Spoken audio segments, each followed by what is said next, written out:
Selamat datang di channel Indah Kirana, channel tentang alur cerita anime Donghua. Yang suka dengan alur ceritanya, jangan lupa subscribe ya guys, biar gak ketinggalan alur cerita menarik selanjutnya. Tanpa banyak bicara lagi, mari dengarkan alur ceritanya. Semoga terhibur. Bab ke-41, Gua Tianju selalu menjadi rahasia, dan tidak ada yang mengetahuinya. Namun sejak 1500 tahun yang lalu, seseorang secara tidak sengaja menemukan loh batu Tianju yang ditinggalkan oleh Tianju, dan mengetahui rahasianya. Oleh karena itu, wilayah barat daya mulai bergejolak. Sekte Chaoyang, salah satu dari 5 sekte besar di wilayah barat daya, dimusnahkan oleh 4 sekte besar lainnya karena wakil pemimpin sekte mereka, Liu Feng, telah menguasai salah satu dari 3 keterampilan utama Tianju. Langkah Tianju. Sejak itu, sekte Chaoyang menjadi sejarah wilayah barat daya. Namun, sekte Chaoyang tidak sepenuhnya dimusnahkan, dan 4 sekte besar pada akhirnya tidak mendapatkan langkah Tianju. Ini karena keluarga Liu Feng, kekuatan keluarga nomor 1 di sekte Chaoyang, berhasil melarikan diri dari sekte tersebut dengan langkah kepunahan langit di bawah kedok putus asa Liu Feng. Namun, mulai sekarang, mereka hanya bisa hidup dalam ketercerabutan dan tunawisma. Keluarga Liu melarikan diri, dan langkah Tianju tidak ditemukan. 4 sekte besar marah, dan mengirimkan sebagian besar tenaga mereka untuk mencari kemana-mana. Mereka juga memusnahkan beberapa keluarga yang memiliki hubungan baik dengan keluarga Liu. Namun pada akhirnya, mereka tetap tidak dapat menemukan mereka. Liu Feng tidak meninggal pada saat itu, tetapi dia terluka parah dan diambang kematian. Kematian hanyalah masalah waktu. Liu Feng juga meninggalkan tablet emas dan gulungan di tangan Xiaoyan, langkah Tianju, pada saat dia berada di ambang kematian. Mereka sedang menunggu klan Liu untuk menghasilkan jenius lain yang bisa mengembangkan penghancuran surga. Melangkah menuju penguasaan yang lebih besar sehingga klan Liu dapat mendapat tempat di wilayah barat daya. Sayangnya, keturunan klan Liu tidak tahu apa-apa dan telah menyanyiakan plakat emas ini. Meskipun mereka telah menemukannya sekarang, anggota dari 4 sekte besar telah meluas ke sini. Jika klan Liu ingin bangkit dengan paksa, itu sama sekali tidak mungkin tanpa bergantung pada kekuatan eksternal. Pada titik ini, Xiaoyan juga mengetahui alasan sebenarnya mengapa Liu Xinche memberinya langkah Tianju. Dia ingin berhubungan baik dengan Xiaoyan, dan juga ingin mengikat Xiaoyan dan keluarga Liu lebih dekat. Namun, ini tidak penting bagi Xiaoyan. Xiaoyan pasti akan melindungi keluarga Liu. Tindakan Liu Xinche setara dengan tindakan yang tidak perlu untuk Xiaoyan. Keesokan paginya, Xiaoyan terbangun dari kultivasinya dan keluar dari kamarnya. Dia mengangkat kepalanya dan melihat ke ufuk timur. Di sana, ada jejak cahaya pagi, memberitahu dunia bahwa hari ini adalah hari baru, dan akan ada hari baru lainnya. Xiaoyan perlahan berjalan keluar dari halaman kecil dan masuk ke perkebunan Liu. Sepanjang jalan, ketika anggota keluarga Liu melihat Xiaoyan sedang mengadakan pertemuan pagi dengan Liu Xinche dan para tetua keluarga Liu lainnya. Namun, seorang penjaga tiba-tiba masuk dari luar aula untuk melaporkan bahwa Xiaoyan telah tiba di depan aula. Ekspresi Liu Huabai, Liu Xinche, dan yang lainnya menjadi sedikit pucat ketika mereka mendengar ini. Dan mereka berturut-turut berdiri dan berlari keluar aula. Ketika mereka melewati penjaga klan Liu, Liu Huabai bahkan memelototinya dengan tajam,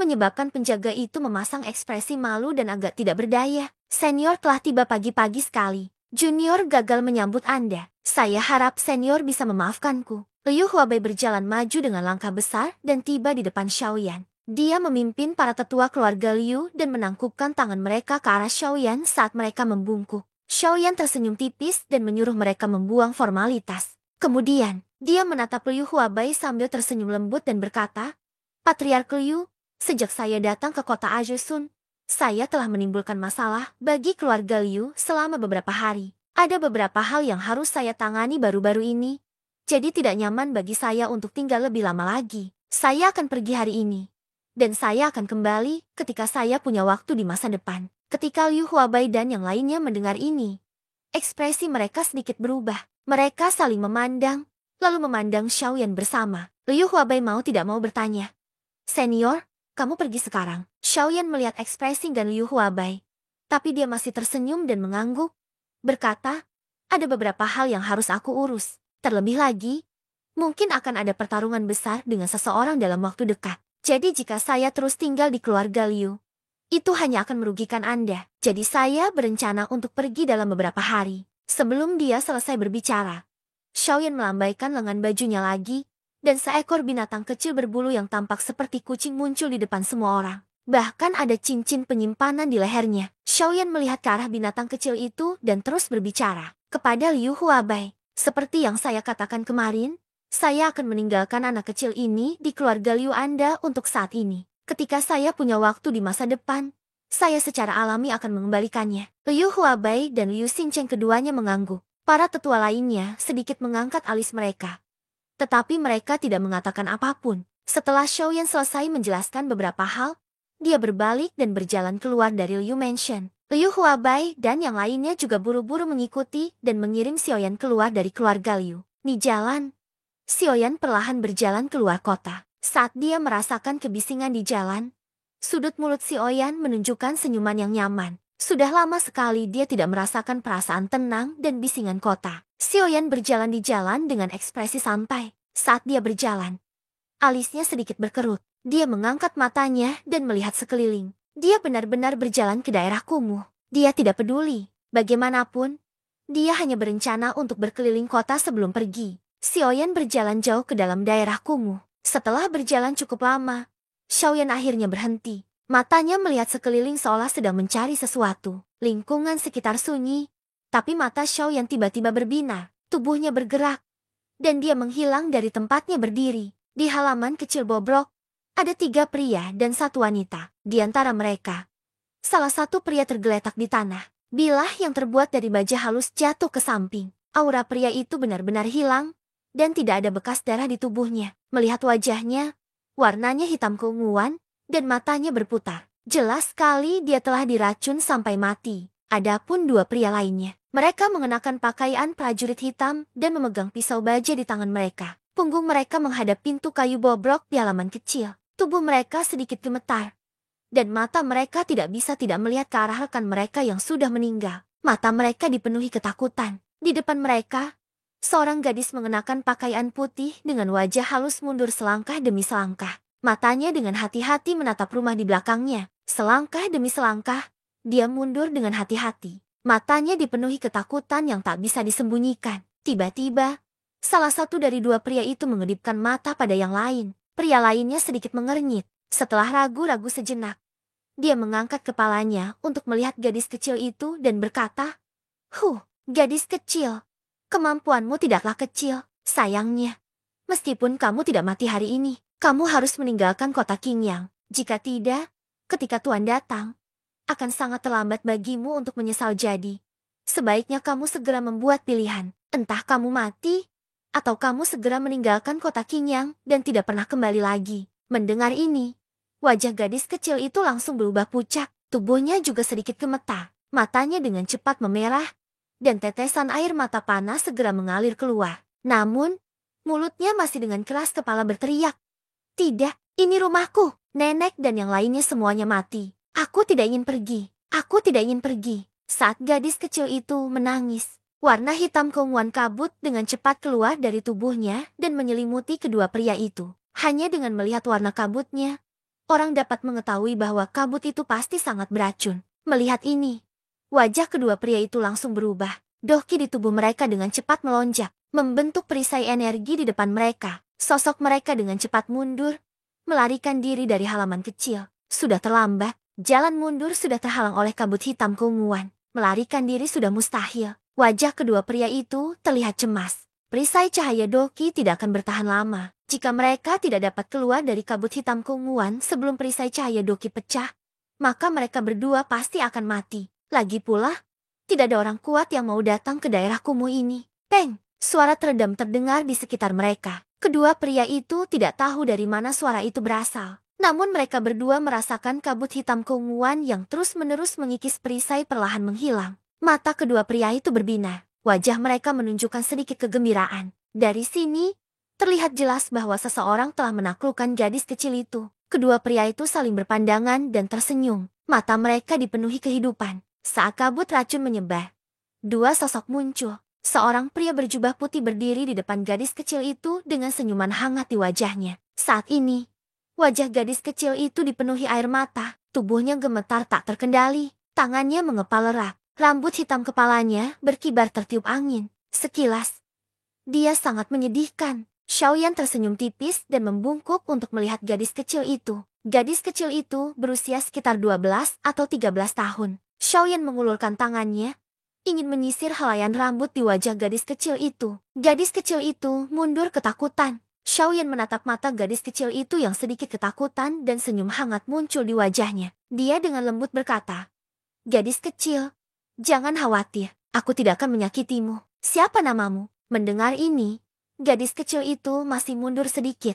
Lalu dia membuka mulutnya dan bertanya, "Aku dipanggil Liane. Kamu tidak akan menjadi orang kuat yang mereka bicarakan dan datang untuk membunuhku, kan?" Mendengar ini, wajah Xiaoyan tertegun. Sudut mulutnya bergerak-gerak. "Keberuntungan saya sangat buruk. Mereka baru saja mulai membicarakanku dan aku sudah di sini." Setelah menenangkan diri, Xiaoyan tidak tahu apakah harus tertawa atau menangis. "Jangan khawatir. Aku tidak ada hubungannya dengan mereka. Aku tidak akan menyakitimu. Kamu bisa melakukan apapun yang kamu mau. Aku tidak akan menghentikanmu. Aku hanya berharap kamu bisa ikut denganku." Bab ke-42. Ekspresi Lianer sedikit berubah ketika dia mendengar ini. Dia mundur selangkah dan menatap Xiaoyan dengan waspada. Hal ini juga membuat Xiaoyan merasa agak malu. Pikiran Xiaoyan melayang saat dia mengatur ulang kata-katanya. Baru setelah itu dia berbicara lagi. "Tentu saja, ketika saya mengatakan pergi, saya tidak bermaksud meninggalkan kota Qingyang. Anda akan tetap tinggal di kota Qingyang di masa depan. Selain itu, saya berjanji bahwa Anda tidak akan pernah menyakiti orang yang tidak bersalah lagi." Saat Xiaoyan mengatakan ini, mata gadis kecil itu berbinar dan menunjukkan sedikit kegembiraan. Mulutnya juga tersenyum manis, menyebabkan Xiaoyan juga sedikit tersenyum. "Apakah yang kamu katakan itu benar? Lianer tidak akan pernah menyakiti siapapun lagi?" Xiaoyan tersenyum dan mengangguk. Dia berkata kepada Lianer, "Ya, saya akan menyembuhkan penyakitmu." "Iya, kakak akan menyembuhkan penyakitmu. Terlebih lagi, aku akan membawakanmu seorang adik yang mengidap penyakit ini untuk menjadi tuanmu. Kakak itu adalah teman kakak. Tuan akan memperlakukan Lianer dengan sangat baik dan dapat membuat Lianer menjadi sangat sakti." Wajah Lianer penuh kegembiraan ketika dia mendengar ini. Sejak Xiaoyan bergerak dan menghancurkan kabut beracunnya, dia telah yakin bahwa Xiaoyan adalah seorang ahli yang sangat kuat. Setelah mendengar kata-kata Xiaoyan, hatinya semakin yakin. Bagaimanapun, para ahli memiliki standar yang sangat tinggi. Umumnya, para ahli akan memilih muridnya sendiri. Banyak juga ahli yang suka menggali harta karun di dunia sekuler. Bukan hal yang aneh bagi mereka untuk menemukan murid yang berbakat. Oleh karena itu, ketika Lianer mendengar bahwa Xiaoyan akan mencarikannya seorang guru, dia semakin gembira. Dengan seorang master, dia tidak perlu lagi takut di masa depan. Dia juga akan menjadi seorang ahli dan tidak ada yang berani menindasnya. Oleh karena itu, setelah Lianer mengucapkan beberapa patah kata kepada Xiaoyan, dia sangat bersemangat dan ingin pergi bersama Xiaoyan. Bagaimanapun, selama dia berada di kota Qingyang, tidak masalah apakah dia memiliki master atau tidak. Lagi pula, selama dia mengikuti Xiaoyan, dia akan sangat aman. Dengan ini, Xiaoyan gadis kecil itu meninggalkan tempat ini dengan gembira. Gadis kecil itu dengan naif berpikir bahwa dia bisa tinggal dengan aman di kota Qingyang dan tidak menyakiti siapapun. Dia juga bisa memiliki tuan yang sangat kuat untuk melindunginya. Adapun Xiaoyan, bagaimana mungkin dia tidak bahagia? Dia akhirnya menemukan seorang murid dengan tubuh racun yang menyedihkan. Dapat dikatakan bahwa dia telah menemukan murid dari dokter peri. Bagaimana mungkin dia tidak bahagia? Bagaimana mungkin dia tidak memikirkannya? Itu benar, tubuh racun yang menyedihkan. Ini adalah ketiga kalinya Xiaoyan melihat tubuh racun yang menyedihkan. Pertama kali secara alami adalah dokter peri kecil, yang telah menghabiskan banyak upaya untuk akhirnya mengendalikan tubuh racun sedih. Meskipun itu adalah tubuh-tubuh racun sedih buatan manusia, jika dibiarkan matang. Jadi ketika Xiaoyan melihat master lembah sungai es, Binghe, dia bisa dianggap pernah melihat tubuh racun sedih sekali. Adapun Lianer yang dia lihat kali ini, dia juga memiliki tubuh racun sedih yang murni. Namun, tubuh Lianer saat ini masih dalam tahap awal. Masih banyak jalan yang harus ditempuh sebelum benar-benar matang. Oleh karena itu, Xiaoyan ingin melindungi Lianer saat dia masih dalam tahap awal. Di satu sisi, dia ingin mencegahnya menyakiti orang lain. Di sisi lain, dia ingin melindunginya agar dokter peri bisa mendapatkan murid yang memuaskan. Dengan cara ini, dia bisa mendapatkan yang terbaik dari kedua dunia. Xiaoyan memimpin Lianer. Sepanjang jalan, Lianer bersembunyi di belakang Xiaoyan dan mengikutinya dari dekat. Sepertinya dia takut orang lain akan melihatnya. Xiaoyan juga berulang kali menghibur Lianer sepanjang jalan, menyuruhnya untuk tidak takut. Hal ini menyebabkan Lianer menjadi semakin dekat dengan Xiaoyan. Tidak lama kemudian, mereka berdua, satu besar dan satu kecil, tiba di depan rumah klan Liu. Ketika kedua penjaga melihat Xiaoyan telah kembali, salah satu dari mereka segera berlari ke rumah klan Liu untuk memanggil Liu Huabai dan yang lainnya. Penjaga lainnya tiba di depan Xiaoyan dan membungkuk. Dia melirik Lianer sebelum memimpin Xiaoyan dan Lianer ke rumah klan Liu. Sesaat kemudian, kepala klan Liu, Liu Huabai, Liu Xincheng, dan tetua klan Liu lainnya tiba di depan Xiaoyan dengan senyum di wajah mereka. Mereka membungkuk pada Xiaoyan, melihat Xiaoyan telah kembali. Semua orang mengira dia akan tinggal lebih lama, tanpa diduga. Begitu mereka bertemu, Xiaoyan menjelaskan tujuan kepulangannya. Xiaoyan melihat tatapan terkejut Liu Huabai dan yang lainnya dan tersenyum. Namun, dia menggelengkan kepalanya sedikit dan berkata, "Kali ini, saya datang ke sini untuk tinggal. Saya tidak berencana untuk tinggal di klan Liu lebih lama lagi. Sebaliknya, saya ingin Anda membantu saya melakukan sesuatu." Liu Huabai dan yang lain sedikit mengangkat alis ketika mendengar ini.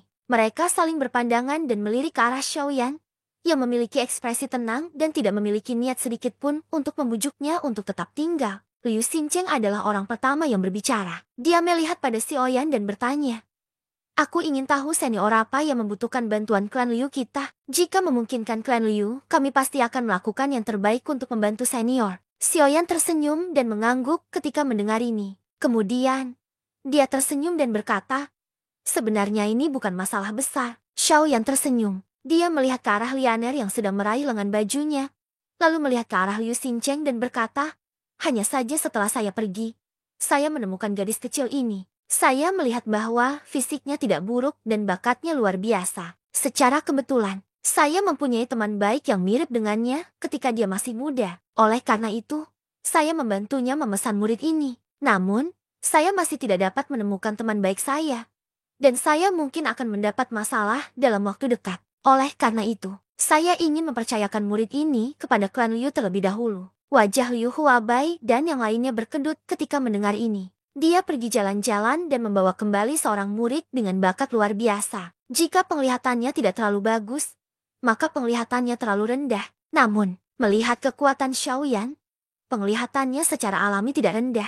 Lalu, bukankah murid yang dia temukan untuk teman baiknya ini sudah memiliki masa depan yang cerah? Jika keluarga Liu bisa berhubungan baik bersamanya dan berada di sisi baik calon majikan gadis kecil ini, bukankah kebangkitan keluarga Liu tidak bisa dihindari? Terlebih lagi, Xiaoyan secara pribadi telah mengirimnya ke sana. Apakah itu tidak disengaja? Kilatan melintas di mata Liu Xincheng. Tatapan yang dia gunakan untuk melihat Xiaoyan dipenuhi dengan rasa terima kasih. Sekarang, Xiaoyan telah memberikan kesempatan besar ini kepada klan Liu. Bagaimana mungkin dia tidak menghargainya? Liu Xincheng memandang Lianer yang berdiri di samping Xiaoyan, dan senyuman muncul di wajah tuanya yang keriput, membuat orang lain merasa bahwa dia sangat baik. Xiaoyan tersenyum saat melihat ini. Dia memandang Lianer yang pemalu dan kemudian memandang Liu Huabai. Setelah beberapa kata sederhana, Liu Huabai memecat semua tetua, hanya menyisakan tetua pertama Liu Xincheng. Kemudian, dia dan kelompok Xiaoyan memasuki ruang pertemuan bersama. Sesaat kemudian,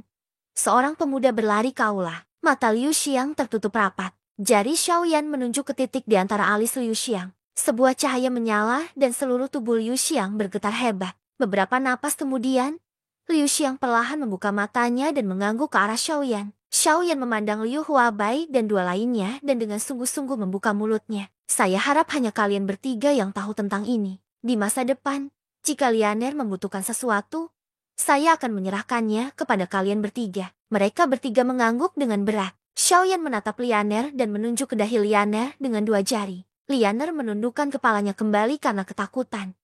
Tapi dia tidak menghindar. Xiaoyan tersenyum dan menarik jari-jarinya. Nyala api menyala dan segel api berbentuk teratai muncul di dahi Lianer, sama seperti yang ada di dahi Xiaoyan. Lianer mengerutkan kening dan mengulurkan tangan untuk menyentuh segel api yang sedikit hangat. Dia mengerutkan bibirnya dan tidak mengatakan apa-apa. Xiaoyan sekali lagi menoleh untuk melihat Liu Huabai dan dua lainnya. Hal ini terutama terjadi pada Liu Xiang. Setelah beberapa saat, dia berkata, "Saya yakin Anda sudah mendengar tentang masalah Lianer melalui transmisi suara saya." Mendengar ini, Mereka bertiga menganggukkan kepala bersamaan. Melihat ini, Xiaoyan melanjutkan. Kalau begitu, kalian semua sudah memahami metode penyegelannya. Mereka bertiga mengangguk lagi. Liu Xingcheng tersenyum dan berkata, haha, jika kita bahkan tidak tahu cara menggunakan bimbingan senior, maka kita benar-benar hidup dalam kesia-siaan. Semua orang kembali tertawa saat mendengar ini. Xiaoyan menatap Liu Xiang dan melanjutkan. Di antara kalian bertiga, Liu Xiang, kaulah yang paling dipercaya. Di antara kalian bertiga, aku lebih nyaman dengan kepala klan Liu dan tetua agung. Hanya kamu, Liu Xiang, kamu yang termuda. Saat Lianer meletus, Anda mungkin tidak bisa mengendalikan diri. Oleh karena itu, aku telah meninggalkan segel Dewa Api di tubuh Lianer. Itu cukup untuk sepenuhnya menekan kabut beracun di tubuh Lianer. Oleh karena itu, Anda dapat yakin bahwa tidak akan terjadi apa-apa pada Anda. Ekspresi Liu Xiang sedikit berubah ketika dia mendengar ini. Tetapi pada akhirnya, dia mengangguk dengan ekspresi penuh tekad. Xiaoyan tersenyum puas lalu berjalan keluar aula. Bab ke-43. Ketika Liu Huabai dan yang lainnya melihat Xiaoyan berjalan keluar dari aula utama, mereka saling memandang dan mengerutkan kening. Kemudian, mereka mengikutinya. Xiaoyan berjalan keluar dari aula utama dan berbalik untuk melihat orang-orang yang mengikutinya. Dia tersenyum dan menunggu mereka berjalan di depannya sebelum dia berkata, karena kamu membantuku merawat Lianer, aku akan meninggalkanmu beberapa hal sebagai hadiah karena telah merawat Lianer. Begitu dia selesai berbicara, dia tidak menunggu reaksi Liu Xingcheng dan yang lainnya. Dia bergerak dan menuju 1 juta kecil keluarga Liu. Saat dia berbicara, dia terbang menjauh. Ketika Liu Huabai dan yang lainnya melihat ini, mereka meminta Liu Xiangxian tetap tinggal untuk menjaga Lianer. Keduanya segera mengikuti. Setelah beberapa saat, Xiaoyan dan Liu Huabai tiba di 1 juta kecil keluarga Liu. Saat dia berbicara, Xiaoyan melangkah maju dan tiba di depan plakat emas itu lagi. Sekarang, plakat emas telah menjadi teknik rahasia budidaya keluarga Liu yang paling penting. Ini karena ada segumpal jejak jiwa seorang bijak kuno di plakat emas. Setidaknya, Liu Huabai memberitahu anggota keluarga seperti ini. Dia tidak ingin masalah leluhur Liu Feng tersebar kemana-mana. Jika itu terjadi, itu tidak akan menguntungkan keluarga Liu sama sekali. Karena Liu Huabai, anggota keluarga Liu juga mengetahui tujuan dari plakat emas tersebut. Tujuannya adalah agar junior luar biasa dari keluarga Liu datang ke sini untuk memahami dan meningkatkan kekuatan mereka. Setelah Liu Huabai memberitahu klan Liu segera memahami bahwa kekuatan adalah fondasi sebuah klan. Naik turunnya suatu klan didasarkan pada kekuatan. Jika sebuah klan memiliki kekuatan, maka klan itu bisa berkembang. Jika tidak, pasti akan binasa. Kekuatan keluarga awalnya berasal dari junior. Namun, keluarga Liu tidak makmur selama bertahun-tahun terutama karena juniornya terlalu lemah. Sekarang ada kesempatan seperti itu. Anggota keluarga Liu secara alami bersemangat. Oleh karena itu, 1 juta keluarga Liu. Hasilnya, itu menjadi tempat yang dirindukan semua junior keluarga Liu. Ini bukan karena plakat emasnya ada di 1 juta kecil. Itu karena setiap orang yang masuk 1 juta kecil untuk pertama kalinya. Terlepas dari kekuatan mereka, semua murid klan diizinkan bermeditasi di depan plakat emas selama 1 jam. Ketika berita itu menyebar, seluruh klan terkejut. Semua generasi muda klan sangat gelisah. Setiap dari mereka akan terkurung di kamar mereka setiap hari, terus-menerus berkultivasi, mengabaikan tidur dan makanan, hanya agar mereka dapat mencapai tingkat kekuatan sesegera mungkin dan memiliki kemampuan untuk memasuki Tibet. Kesempatan untuk berbicara. Akibatnya, kekuatan keseluruhan klan Liu meningkat dengan selisih yang besar dalam waktu singkat, menyebabkan seluruh kota Qingyang melihat mereka dari sudut pandang baru. Pada saat ini, di depan Xiaoyan dan dua lainnya, ada banyak junior klan Liu yang menyembunyikan jutaan. Dia mengatakan bahwa ada arus orang yang masuk dan keluar secara konstan. Di depan papan nama emas, ada antrean panjang orang yang menunggu orang di papan nama emas itu pergi. Xiaoyan tersenyum. Hanya dengan cara ini akan menyerupai penampilan sebuah klan yang bekerja sama untuk maju. Hanya klan seperti itu yang mampu bangkit di benua yang kacau ini dalam sekali jalan. Xiaoyan tersenyum. Dan Liu Huabai serta Liu Xingcheng, yang berada di sampingnya, juga tertawa terbahak-bahak. Bagaimana mungkin para petinggi klan tidak senang dengan pemandangan seperti itu di klan? Di tangan mereka, klan sedang menuju kemakmuran, dan ini adalah hal yang paling membahagiakan di hati mereka. Lagi pula, selama mereka adalah kepala klan, mereka akan berpikir begitu. Ketika mereka tertawa, beberapa murid klan Liu mengalihkan pandangan mereka. Ketika semua orang melihat ini, Mereka buru-buru membungkuk hormat kepada Xiaoyan dan dua lainnya. Mereka bertiga dengan santai melambaikan tangan dan berdiri di depan jutaan kecil. Berbicara tentang sebelumnya, Liu Huabai dan Liu Xincheng melihat Xiaoyan telah berdiri di depan plakat emas. Dan mereka berdua tenggelam dalam pikirannya. Setelah beberapa saat, Liu Huabai mengambil beberapa langkah ke depan, mendekati Xiaoyan, dan bertanya, "Senior Xiaoyan, apakah kamu berencana menggunakan plakat emas ini? Jika demikian, aku akan membuat orang-orang kecil ini menyingkir sekarang juga, dan biarkan kamu menggunakannya dulu." Sebelum dia selesai berbicara, dia sudah berjalan ke depan. Xiaoyan buru-buru menariknya kembali, lalu tersenyum tak berdaya pada Liu Huabai dan berkata, "Saya katakan, tidak peduli apa, kamu masih kepala klan. Kenapa kamu bertingkah seperti anak kecil saat melakukan sesuatu? Kamu tidak melihat bahwa orang yang sedang memahami sudah mencapai momen kritis. Jika keberuntungannya tidak buruk, dia seharusnya bisa menerobos saat itu juga. Jika kamu pergi ke sana dan membangunkannya sekarang, aku khawatir dia tidak akan bisa menerobos. Sebaliknya, kekuatannya akan berkurang karena serangan balik. Pada saat itu, aku akan melihat bagaimana klanmu akan menjelaskannya padanya." Mendengar ini, Liu Huabai dengan canggung tersenyum. Jika itu benar-benar mencapai titik itu, dia tidak bisa memberitahu orang lain bahwa senior Xiaoyan akan menggunakan plakat emas kan. Jika itu masalahnya, maka dia akan benar-benar tamat. Berpikir sampai di sini, wajah Liu Huabai sekali lagi menunjukkan senyuman malu. Dia tidak berbicara lagi dan diam-diam menunggu di tempat. Waktu perlahan berlalu. Di bawah tatapan hormat ini, 8 jam berlalu dengan tenang. Liu Huabai akhirnya menemukan kesempatan yang telah ditunggu-tunggunya. Orang-orang di depan papan nama emas berpencar dan dengan hormat membuka jalan bagi Xiaoyan. Xiaoyan tersenyum dan perlahan berjalan ke depan. Xiaoyan duduk bersila di depan plakat emas. Melihat plakat emas di depannya, sudut mulut Xiaoyan menunjukkan sedikit senyuman. Dia dengan ringan mengangkat telapak tangannya dan meletakkannya di atas plakat emas. Semburan cahaya keemasan melintas. Kekuatan spiritual Xiaoyan sekali lagi muncul di dunia itu. Xiaoyan menoleh. Itu masih hutan belantara yang sama. Pegunungan menjulang tinggi ke segala arah.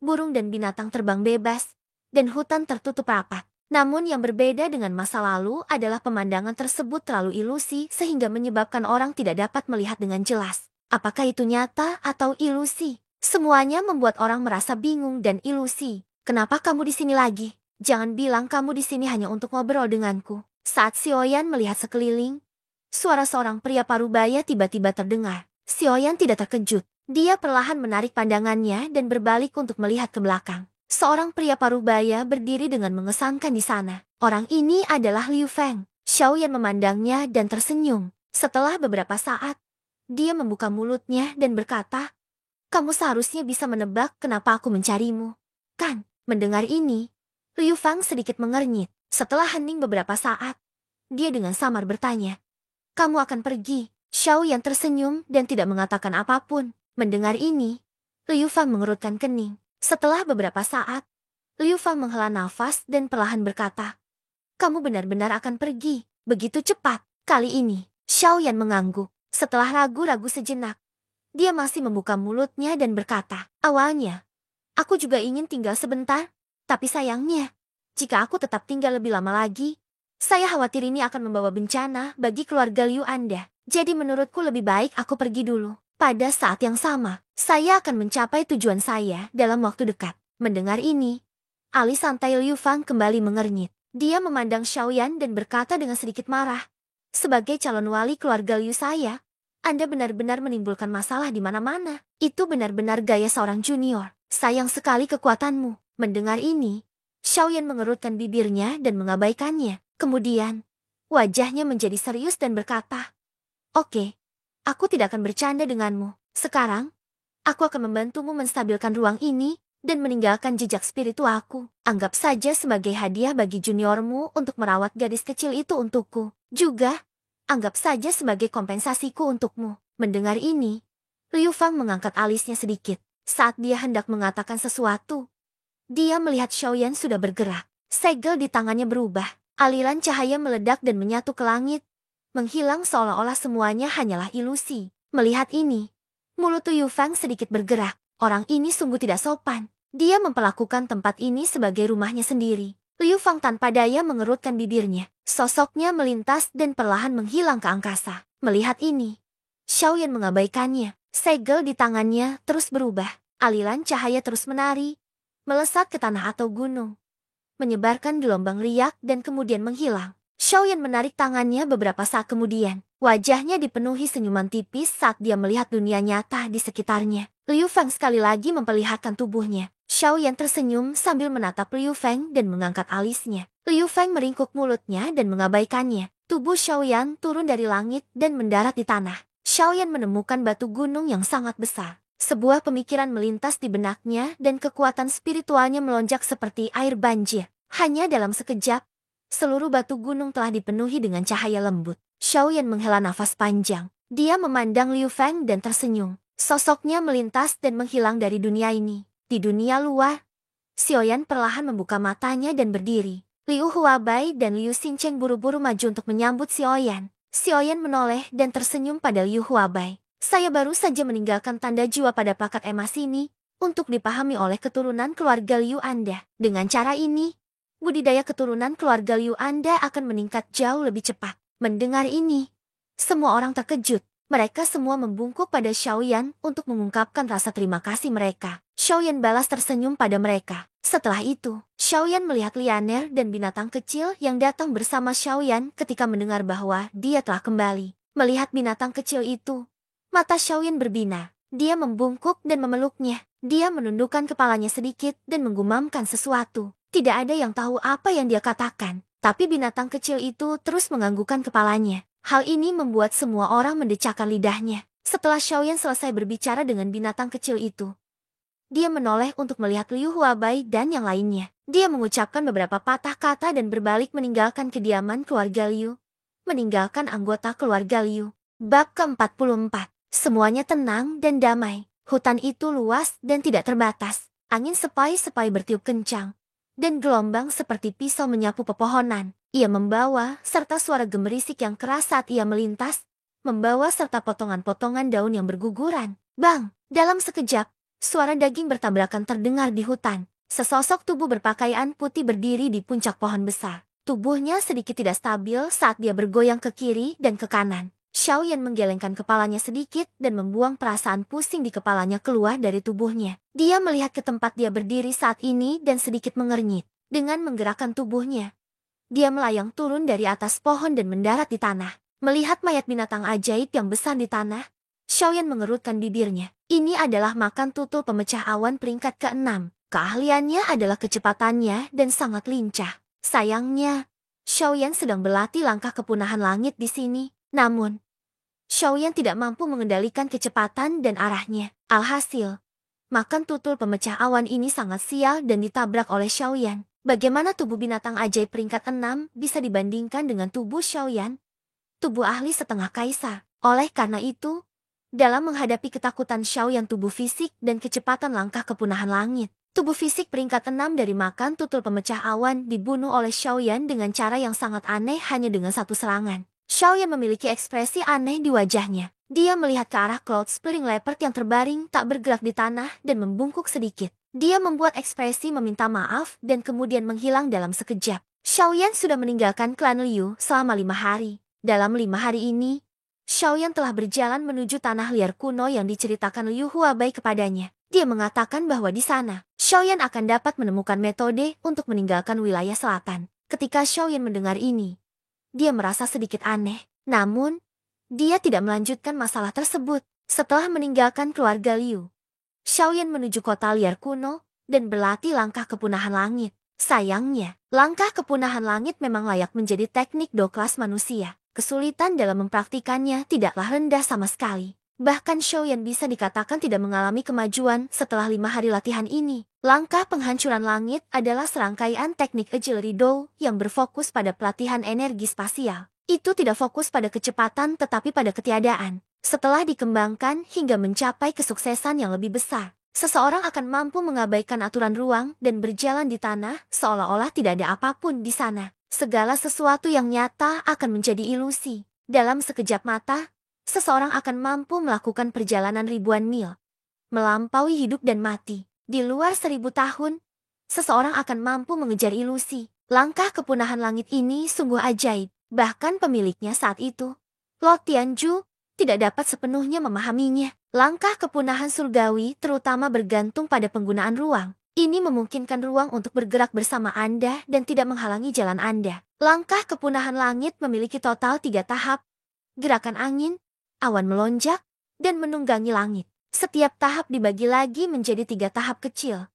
Masuk, sukses kecil, dan sukses besar. Tahap pertama, gerakan angin.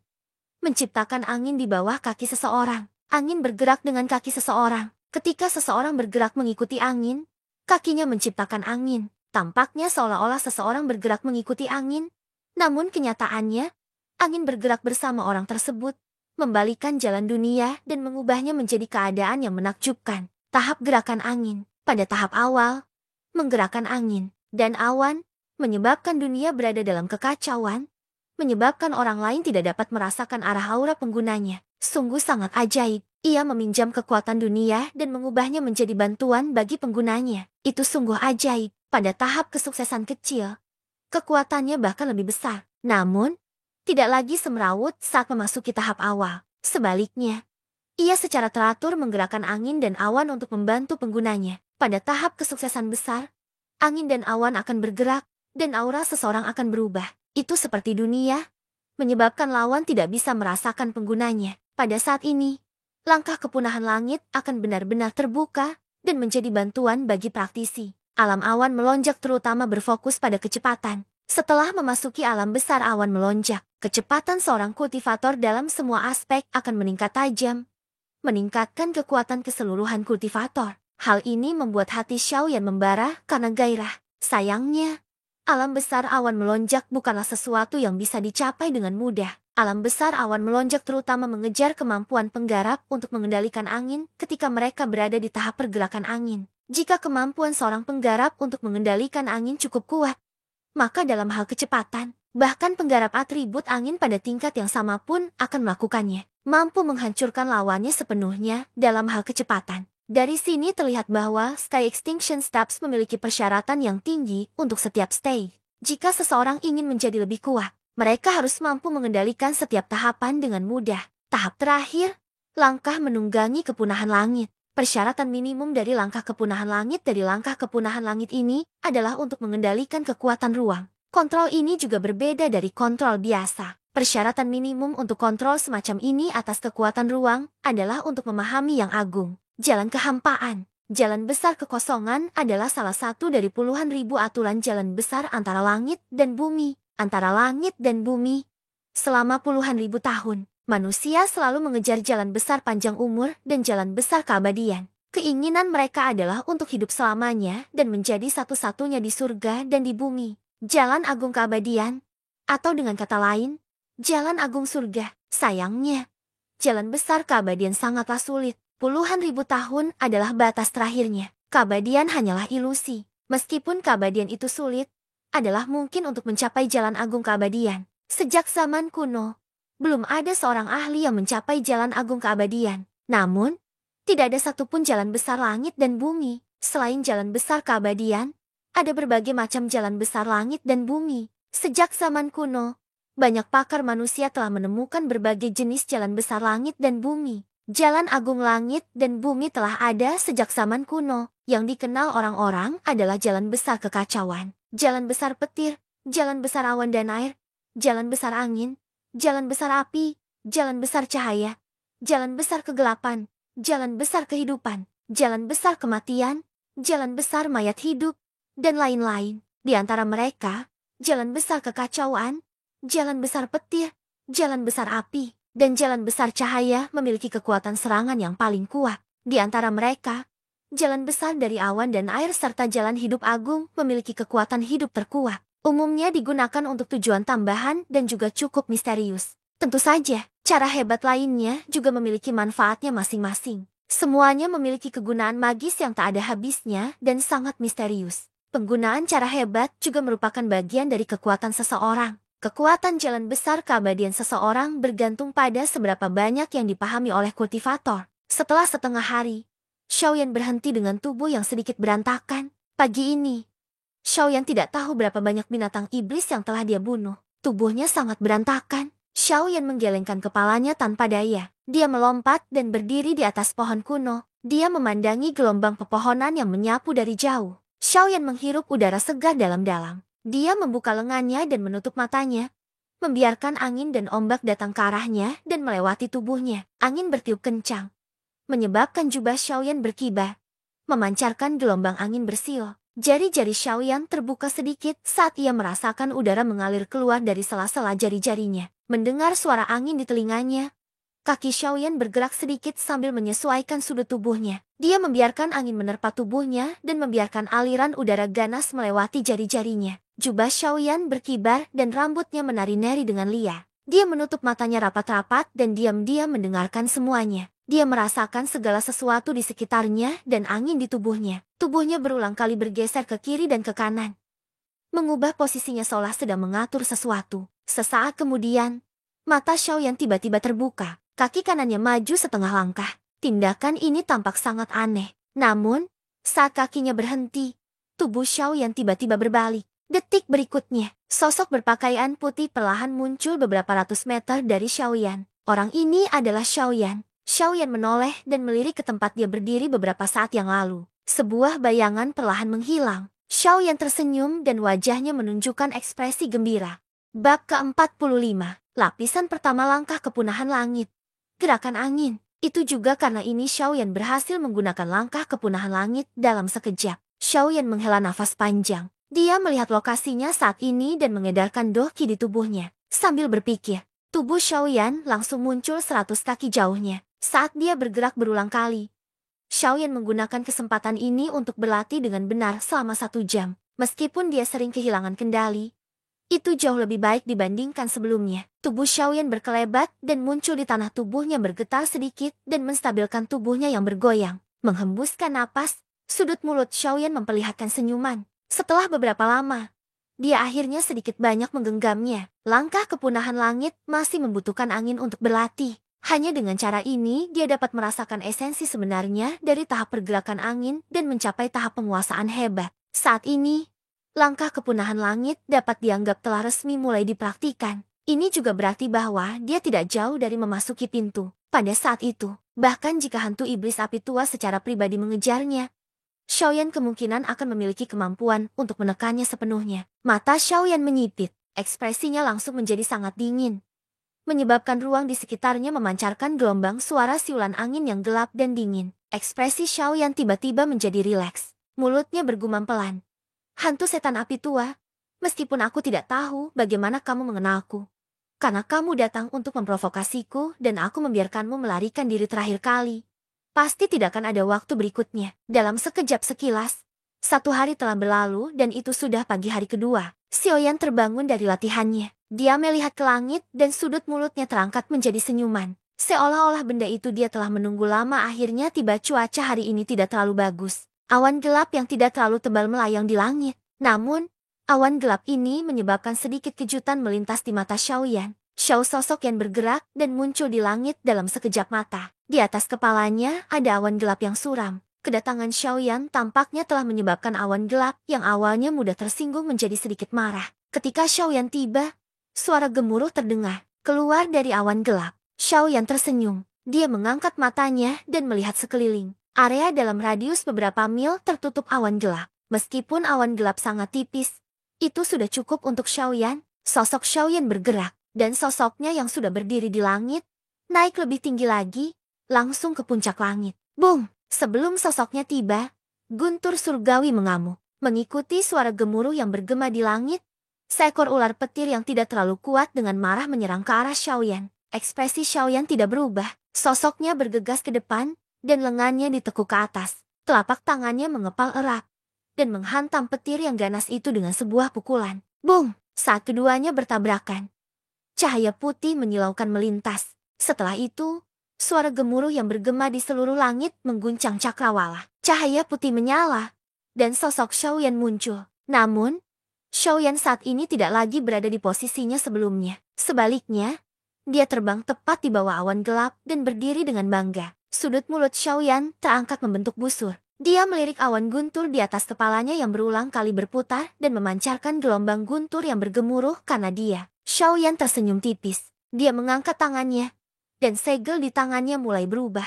Melihat segelnya, itu adalah segel budidaya untuk langkah penghancuran langit. Ketika banyak segel terbentuk di tangan Xiaoyan, angin gelap yang membawa gelombang dingin bertiup melintasi langit. Jika ada yang mengatakan bahwa angin ini bukan penyebabnya oleh Xiaoyan, kemungkinan besar tidak ada yang akan mempercayainya. Namun, hanya dalam satu malam, Xiaoyan mampu memanggil angin dingin ketika dia sekali lagi menggunakan Heaven and Steps ini. Hal ini memang membuat orang merasa tidak percaya. Saat Xiaoyan melihat ini, senyuman muncul di wajahnya. Segel di tangannya berhenti, dan sosoknya langsung menghilang. Detik berikutnya, 100 kaki jauhnya, sosok Xiaoyan tiba-tiba melintas dan menghilang lagi. Sikap Xiaoyan yang ceria sepertinya telah membuat marah awan petir yang berputar-putar. Awan petir bergejolak dan mengeluarkan gelombang suara gemuruh. Ketika sosok Xiaoyan muncul lagi, sebuah petir menyambar dengan ganas. Dalam sekejap, Xiaoyan berubah menjadi ketiadaan. Awan gelap bergemuruh dan bergemuruh seperti tawa mengejek. Detik berikutnya, sosok Xiaoyan sekali lagi muncul 100 kaki jauhnya. Sudut mulut Xiaoyan membentuk senyuman saat dia dengan acuh tak acuh menatap awan gelap di atas kepalanya. Sosok Xiaoyan bergerak dan menghilang. Namun, angin gelap yang menutupi langit tiba-tiba melonjak, seolah-olah berubah menjadi embusan angin, dan melesat ke arah tertentu. Detik berikutnya, sosok Xiaoyan tiba-tiba melintas, dan posisinya tepat di tempat arah angin gelap. Xiaoyan merasakan hembusan angin menyapu tubuhnya, dan sudut mulutnya membentuk senyuman. Dia sedikit menutup matanya dan bergumam dengan suara rendah. Momentum pengumpulan awan yang meningkatnya angin. Akhirnya aku bisa melakukannya sekarang. Momentum pengumpulan awan yang meningkatnya angin. Yang meningkatnya angin akan bergantung pada keberuntungan hari ini. Angin meningkat dan awan melonjak. Angin bergerak sedikit berhasil. Angin dan awan bergolak.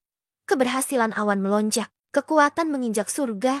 Langkah utama yang membelah langit. Kalimat-kalimat ini adalah yang muncul ketika dia memahami langkah-langkah pemusnahan surga kemarin. Agaknya, ini adalah pengalaman kultivasi mereka yang telah berhasil mengembangkan langkah-langkah pemusnahan surga di masa lalu. Kalimat-kalimat tersebut sengaja ditinggalkan dalam gulungan ini agar generasi selanjutnya dapat dengan mudah mengolahnya. Dalam kalimat-kalimat ini, setiap kalimat berhubungan dengan suatu dunia. Momentum pengumpulan awan meningkatnya angin.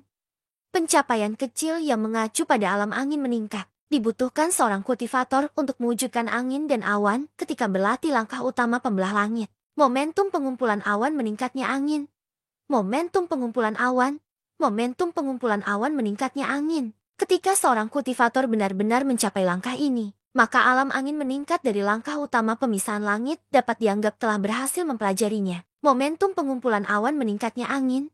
Langkah utama membelah langit. Kalimat ini bahkan lebih sederhana dan mudah dipahami. Momentum pengumpulan awan meningkatnya angin hanyalah momentum dari langkah utama pemisahan langit. Bagaimana momentum bisa sangat berguna dalam pertempuran? Momentum pengumpulan awan angin meningkat adalah kekuatan sebenarnya dari langkah utama pemisahan langit. Langkah utama pembelah langit meminjam momentum angin dan awan untuk bergerak tanpa hambatan antara langit dan bumi. Mengumpulkan angin dan awan, dan menggabungkan petir surgawi untuk menekan musuh. Bisa dikatakan menggunakan langkah utama pembelah langit untuk menekan musuh. Ia memiliki kemampuan menyerang dan bertahan. Dan kekuatannya dapat mengguncang langit. Kalimat terakhir tidak dijelaskan secara rinci pada gulungan itu. Mungkin itu hanya spekulasi senior itu, dan Xiaoyan tidak menyelidikinya. Namun, hanya dari arti permukaan dari kata-kata itu, jika langkah kepunahan langit dikembangkan hingga tahap kesuksesan besar, kekuatannya tidak akan kecil. Mungkin, itu benar-benar seperti apa yang digambarkan dalam gulungan itu. Kekuatan menginjak langit, kekuatan langkah membelah langit, bersambung ke bab selanjutnya.